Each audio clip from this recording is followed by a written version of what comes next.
Let's begin. Welcome everyone to the post-launch session on cryptography and secure storage.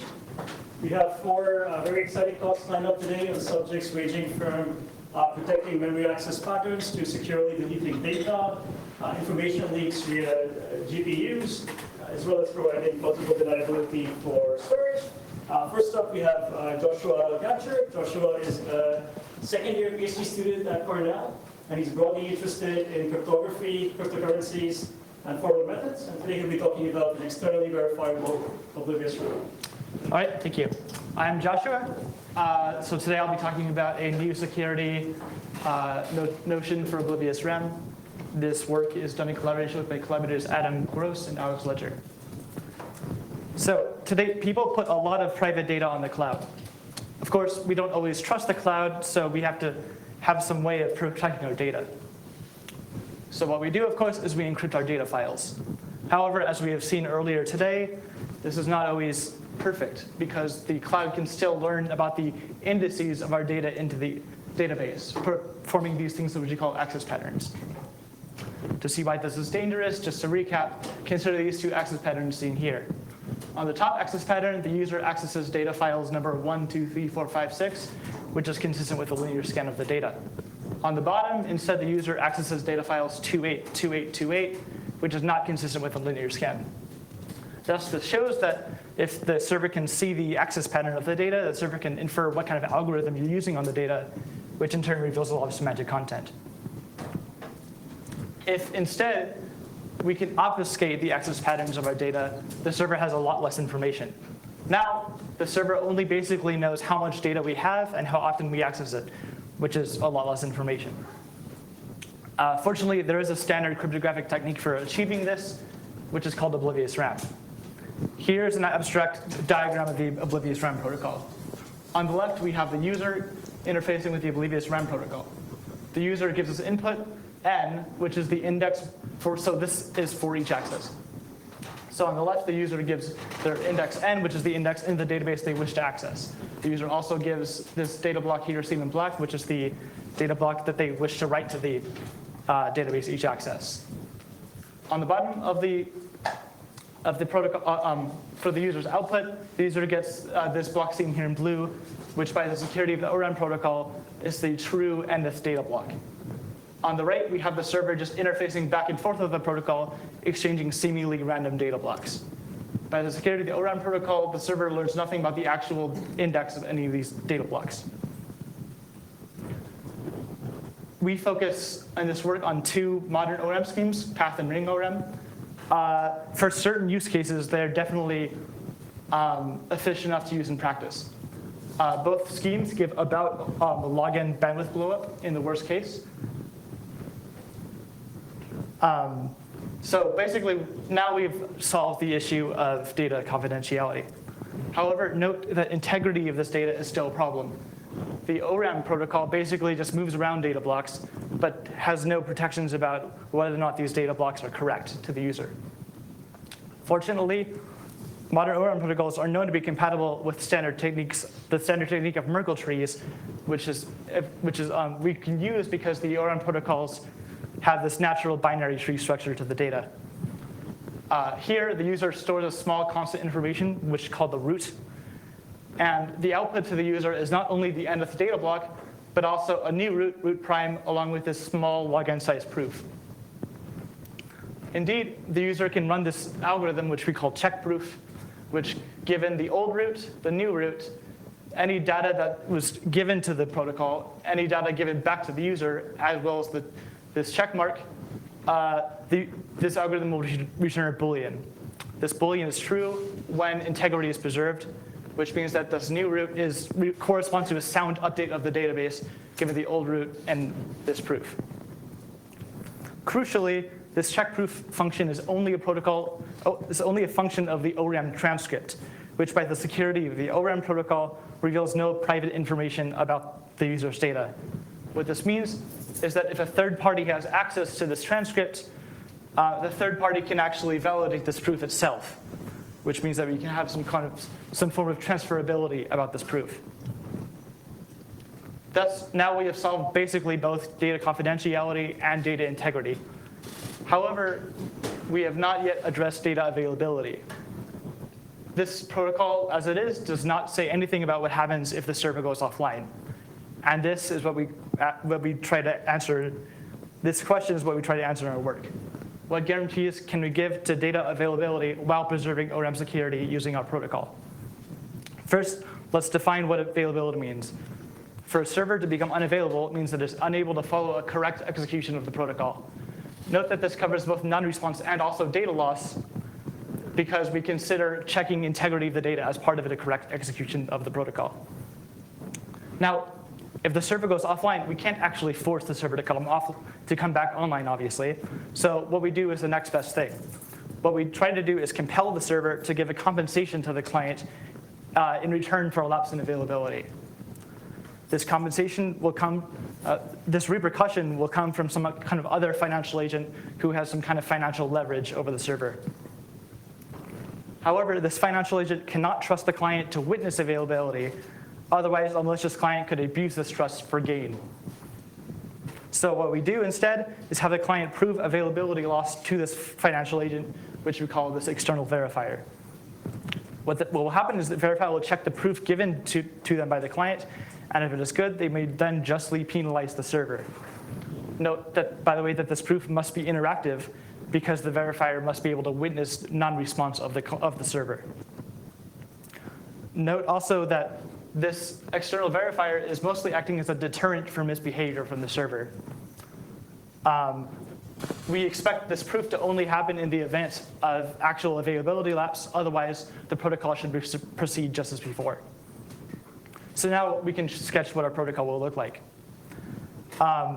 In the average case, the optimistic case, exactly as before, except the protocol will proceed exactly as before, except with a few checkpoint signatures, which are exchange each access between the client and the server. These checkpoint signatures serve as agreements between the client and server over the state of the database. What actually happens is that the signature will basically be the Merkle tree root, along with a counter which will enforce data freshness.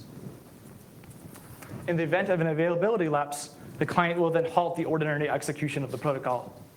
The client and server then will revert state to the most recent state agreed to by these checkpoint signatures. Now, what happens is the client initiates a verified access of the protocol. In this protocol mode, the client and server will route the entire protocol through the verifier. While blind to the actual data, what the verifier now has access to is the ORAM transcript, along with these checkpoint signatures seen here and here. Using the transcript, the verifier can then check semantic correctness of the protocol, both for the client and the server. Recall before that integrity checking can be done by a third party if they have access to the transcript. And also, these checkpoint signatures can be seen to be easily publicly verifiable. If any party, while running the ORAM protocol, violates any semantic correctness properties or times out, the verifier now can count this as a failure of that party. At the end of the access, the verifier will output either OK, cheat S, or cheat C. Cheat S means that the misbehavior of the server has been detected by the verifier. Similarly, cheat C means that the client has somehow misbehaved. Of course, what we want is that if the client is honest and the server has experienced some sort of failure, the verifier will output cheat S. Similarly, if the server is honest and the client is dishonest, the verifier will output cheat C. Recall this might happen because we want to protect the server in the case that the client is malicious. Otherwise, the verifier will output OK. This can legitimately happen if there's a failure which the client detects, but it is too short to be picked up by the verifier. In a nutshell, our security claim, or our security requirement for the protocol, is that security holds whenever a malicious client cannot force cheat S. And similarly for the server, a malicious server cannot force cheat C to happen. This security definition is formalized in our paper as an ideal functionality, cryptographic ideal functionality. This set of properties here is collectively what we call external verifiability. Note, however, that this verifier is trusted for correctness, but not secrecy. What this means is that the security must, if the verifier is correct, the security definition will hold, but maybe not if the verifier is incorrect.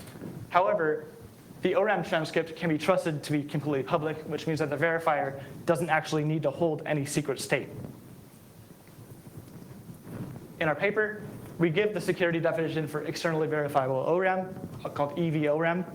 We give EV-ORAM extensions to both path and ring ORAM. And along the way, we also give a novel integrity checking scheme for ring ORAM. This is subtle because ring ORAM does not strictly adhere to this binary tree structure, which I alluded to earlier. Now we can talk about implementation. In our implementation, the interesting thing here is that the verifier can actually be implemented as an Ethereum smart contract, which moves this protocol back from a 3-person protocol to a 2-person protocol, effectively. So I will talk about how that happens. Ethereum is a massively distributed consensus protocol, which maintains a notion of currency as in Bitcoin, but also maintains a notion of smart contracts. Smart contracts are essentially programs which are executed as part of the consensus protocol. By the security of the consensus protocol, we get that these programs can be trusted to be executed correctly. Here, it's just a small schematic of what it means to be a smart contract. Over here, we have an end user interfacing with a smart contract, which is collectively executed by all the members of the Ethereum blockchain. Since this smart contract is collectively executed by all of these members, it must be that the contract must have some kind of public state. There's no secret state that this contract can have. This contract, in addition to performing arbitrary computations, can also hold and manipulate the currency maintained by Ethereum itself. So this is why we actually call it a contract, because that can actually enforce some kind of financial capabilities. Additionally, assuming that the Ethereum blockchain is still running and that you can connect to it, you can assume that these contracts are available. There's no reason that these contracts would time out if the Ethereum blockchain isn't running as normal.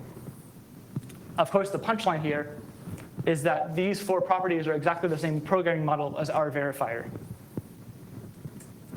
which means that our verified access, as talked about before, can actually be run where the verifier is itself a smart contract on the Ethereum blockchain. Now we'll talk a little bit about implementation. We implement our client and server code for the ORAM protocol locally, as well as the verifier in about 300 lines of Solidity, which is the scripting language for Ethereum smart contracts. The bottlenecks for these kinds of systems is, of course, caused by the blockchain itself. The time for each access, so what happens in the Ethereum network is that there's this notion of time called blocks, which are emitted once every 15 seconds. Whenever I send a message to the blockchain, this message actually has to wait for the next block to attach itself to. These blocks come very slowly, which means that there's actually a lot of latency in these kinds of systems. Our protocol has 6 messages total, which means that if each message is taking about every 10 or 20 seconds, that it can run for maybe a minute and a half, which is not very good. Another issue with smart contracts is that another issue with smart contracts is that they cost currency for themselves to execute. As of when we wrote the paper, for a simulated 10 terabyte database access, it only cost 33 cents for this contract to execute. However, as Ethereum became more valuable over time, this price actually skyrocketed to $15, which is less than practical. What this shows is that scalability while this is an interesting idea, scalability of smart contract systems is still a major open area. Now I'll just wrap up by mentioning a few further directions. What we essentially do in this paper is extend ORAM by adding a minimal amount of information, which we call an audit trail, which can be externally verified by a third party. Of course, this methodology can probably be extended to other protocols, such as secure multi-party computation or protocols of outsourced computation and so on. Another thing we talk about, another thing which would be interesting for the research is more efficient use of these smart contracts. Conventional crypto papers don't really talk about the case where we have a very, very limited execution environment as in a smart contract, which it brings up interesting notions about computation costs and also around complexity. So if you're interested in this work, I invite you to look at my code here and see if there's anything you would like to see in it. I would note that this might be interesting to you if you're interested in smart contract programming in general, not just ORAM stuff, because there's a lot in here that you could learn just for the smart contracts in generally. Thank you.